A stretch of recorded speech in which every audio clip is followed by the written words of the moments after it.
Alright, tutorials, lubing up, keyboard switch. So, basically, you need lube, of course. You need the keyboard puller, keycap puller. It really depends. I can use this as a keyboard puller, and paintbrush. And mine is homemade because I'm not going to use one of those fancy switch openers. So take any key, remove the keycap. Okay, make sure you didn't bend any pins. Get rid of that. Alright, you got the switch. Wait. I need to show how it sounded like before. This I key also isn't lubed up, so make sure you hear that.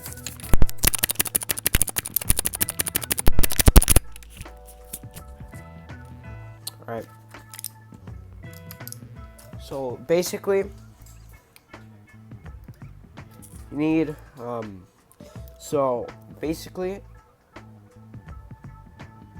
switch has these little pins. Picking a lock, really. So what you do is do that, press down. If you have one, just press down on each one of these little pins. So what you do is pluck these open, like that. That's one side. Now we need to do the other side.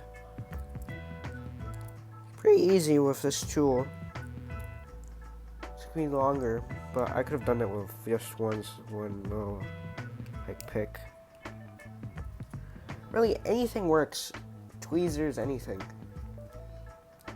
So, alright. Yeah, there you go. You look, you feel like a bump when you open it. There you go. It's open. So, a switch is made out of some things.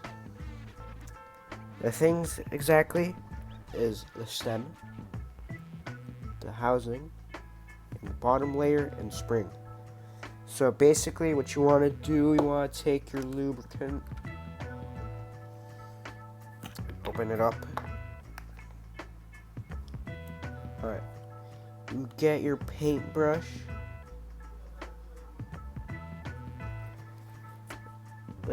Swipe off a little on the edges if you have a little too much. Try not to get your paintbrush too thick, because the most efficient way to do it is put the paintbrush inside of the spring.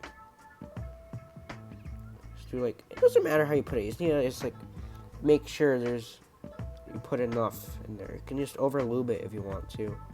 If you're one of those people that put way too much. Right now it's pretty over lubed. I don't really care. Hands are all greasy now, so that makes harder. Alright, so you see that little pen cap thing right there? Basically, that pen cap thing that goes on the copper side. But first, you need to put on your spring.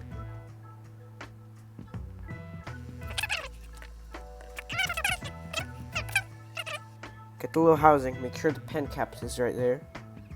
Put in the blue of the stem. Just place it. Make sure it's good. Alright? If you really want to over lube it just for the funsies, put some right there on top. Alright.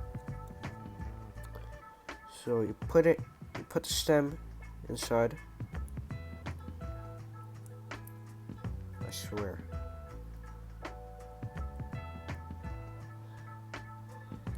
So when you put the stem, you get the housing, alright? That's the last part. And make sure this side has 2 holes, this side has 1 big hole. The big hole goes in the copper part. Make sure that copper part has nothing on it, because if it does, it'll block the current and won't detect any presses. So make sure you don't move anything because it really likes to tilt. Put the housing on top. And just snap it on. Make sure it's really pressed, because if it's not, it won't fit inside of the slot. So there we go. It's correctly. There it goes. See, don't do that, because if you do that too many, oh god, no. I just bent the pin. I just bent that pin. Alright, something you do not want to do.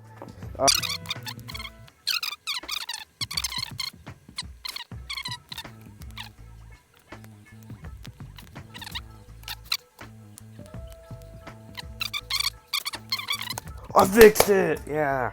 Alright. Put the key back on. Let's hear the results.